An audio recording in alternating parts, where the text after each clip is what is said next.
ሀገራዊ ኢሹ ያለው ነው ክልላዊ ኢሹ ያለው ነው ዓለማዊ ኢሹ ያለው ነው የተወዳዳሪነት ጉዳይ እንደሆነ እዚህ ቤት የተገኘን ሰዎች በደንብ ኮንሰርን ማድረግ አለብን ሴንስ ማድረግ አለብን ያገኘነውን እድል በጊዜ መጠቀም ካልቻለን ነገ አክሰስ ሁሉ እንደዚህ ሊሰፋ አይችልም ስለዚህ ይሄን ስናሳካ በሀገር ደረጃ የተሰጠንን ተልኮ ኢትዮጵያዊነታችንን የምንወዳደርበትን በለጽጋለን ብለን ያለውን ጉዳይ አንዱ ታሳቢ ያደረገው ቴክኖሎጂ ነው ስለዚህ ከዚህ ጋር አያይዘን ሁላችንም ስራ መስራት ያስፈልጋል ስልጥኑነት የምንለካበት ነው ድሮ በሀገሮች መካከል ነበር አሁን በክልሎች መካከል እንዳይመጣ ከክልሎችም በዞኖች መካከል ይመጣል የሚል ስጋት ደግሞ ፈጣን ነው አትጠራጠሩ በኢትዮ ኮደርስ ላይ በጣም አፕግሬድ ያደረገ ሁሉንም ያሟላ ዞን በምንም ተአምር 50 እና 40% ካለ ጋር እኩል አይሄድም ቆሞ አይጠብቅህም የትብብርና የፉክክር የሚለው መርህ እዚህ ጋር ይሰራል ስልጡን ነው ስልጡን አይደለም እንደ ማህበረሰብ ልንል ከሆነ ይሄ የዲጂታል ዘመን እየመጡ ያሉ ጉዳዮች ፈተና ውስጥ ደግሞ ፈጣን ስለሆኑ እነዚህ ነገሮች በደንብ ልናስተውል ይገባል ወንድሞችና እህቶች ቀጥ ብሎ ነው እየመጣ ያለው አፈጻጸሙም የሚያሳየው ይሄ ነው ቆሞ የሚጠብቅ ስለሌለ አሁን ከስልጣኔም ብቻ ሳይሆን ይኸው በኢኮኖሚውም እያየ ነው አሁን የኛ እቅድ ሰርቲፋይ ማድረግ ብቻ ከሆነ ግብ አይደለም ብዬ አምናለሁ ነው ኦሬዲ እሱ ጋር ደርሰናል አቺቭ አድርጋችኋል በጋራ አድርገናል 80% ሰርቲፋይ ማድረግ ከቻለን ቅድም አቶ ሰላሙ ሲገልጽ እንደነበረው በጣም ግሬት አቺቭመንት ነው ይሄኛው ግን ደግሞ ዛሬ ላይ ቆመን ደግሞ አሁንም ስለ ሰርቲፊኬት ምናወራ ከሆነ ሰምሃው የሆነ አይናችንን አልገለጥነው ምክንያቱም አይናችንን ልንገልጥ የሚያስችል ተጨባጭ እነ ወጣት ቸርነት አምጥተዋል ሶ ያን እንደ አንድ ነገር ተወስዶ እኔ እቅድ አሁን ቅድም በ49 ቀን ውስጥ ኦር እስከ መጋቢት 30 100% እናሳካለን የሚለው እንደተጠበቀ ሆኖ ግን አዲስ ኢኒሺዬቲቭ ይሄን ያህል ሰው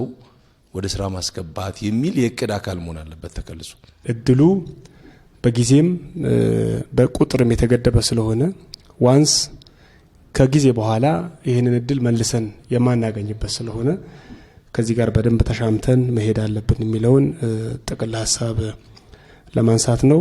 የቱ ጋር ነው ፎከስ ያለብን ብለን ፎከሱን መለየት አለብን በተለይ ትምህርት ተቋማቶች ላይ ቴክኒክና ሙያዎች ላይ ትምህርታቸውን ጨርሰው ቁጭ ያሉ ኢነርጂቲክ የሆኑ ወጣቶች ላይ ስራ መስራት መቻል አለብን ሶ ይሄን ይዘን ከሄድን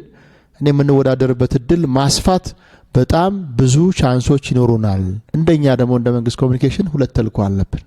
አንዱ ጉዳይ በጉዳዩ ላይ ማህበረሰቡን የማንቃት የማስገንዘብ አመለካከቱን የመቀየር ተሞክሮን የማስፋት ይሄን ይዞ እንዲቀጥል የማድረግ ኢሹአችን አንዱ ነው ሁለተኛ በእኛ መዋቅር ደረጃ ደግሞ መዋቅራችን በዚህ ስልጠና ላይ የት ነው ያለው የሚል በዚህ መንገድ ለይተን እየሄድን ያለ ነው ባለፈው አመት ይሄንን ስራ ስናስተባብር በስትሪንግ ኮሚቴም ስንገመግም ስልጠናውና ምረቃ በተመሳሳይ ደግሞ ወደ ተግባር መግባት አላይን ማድረግ አለበት መመሳሰል መቀራረብ ወጥ መሆን አለበት በዚህ መንገድ ካልሆነ በዚህ ዘርፍ ላይ ምን ፈልገው ውጤት አናመጣም የሚል ግምገማ ነበረ ከዚህ አንፃር በዚህ አመት ደግሞ እንደዚህ በግልጽ በውጤት መምጣት የሚችል ከሆነ በተግባር መምጣት የሚችል ከሆነ ቀጥሎ ለምንሰራው ስራ ትልቅ አቅም ስለሆነ እኔ ከዚህ አንፃር ይሄንን ተሞክሮ ወደ ሁሉም መዋቅሮች ማስፋት በሁሉም መዋቅሮች ወደ ታች ድረስ እንዲወርድ ማድረግ በሁሉም እያስተዋወቁ መሄድ ያስፈልጋል የመሰልጠን አይደለም ሰርቲፊኬት የማግኘት ጉዳይ አይደለም ሰርቲፊኬት ካገኘ በኋላ መግቢያ በሩን አላሳየነውም ጠቃሚ ነው ብለን አውርተናል በሩን አላሳየንም ስለዚህ አሁን በር እናሳይ የተወሰነ ትንሽ ቀዳዳ ተከፍቷል እሱን እናስፋ ስለዚህ እሱን ቀዳዳ ስናሰፋ በዛ ቀዳዳ ወጣቱ ገብቶ ይጠቀማል አንዱን እያየ እየተመራ ይሄዳል በሴክተር ደረጃ ላይ ያለው አፈጻጸም ጥሩ ሆኖ እያለ ካንቀሳቃሾች አንፃር ግን በጣም ጉድለት ያለበት ነው ከዚህ አንፃር በተለይ ፎከስ አድርገን መስራት የሚገባን